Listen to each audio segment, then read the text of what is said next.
And we're back to learning Inkscape in the year day 55. Let us get back to the Shapebuilder tool and I'll show you the add and delete option. First up, we create a rectangle, drag this circle down to have rounded corners, then use Ctrl+C, Ctrl+V to copy, and I hold Ctrl when I rotate it. You get the rotation function if you left click on it again after selecting it.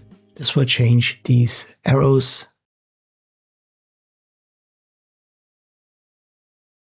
Copy this one too.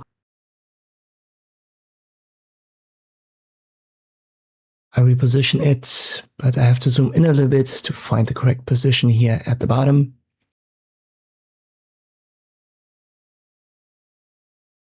Once you've got it, select it all. We activate the Shapebuilder tool right here.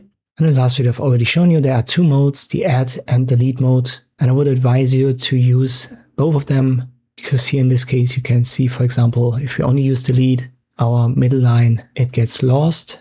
And I actually want to keep it. And if we only use the plus sign, going to center, and then I delete these outer elements, confirm, you can see we lose these circles. So it's generally good practice to always use both modes, delete what you don't want to have, and then additionally use the add option for everything that you want to keep, even though it's already there.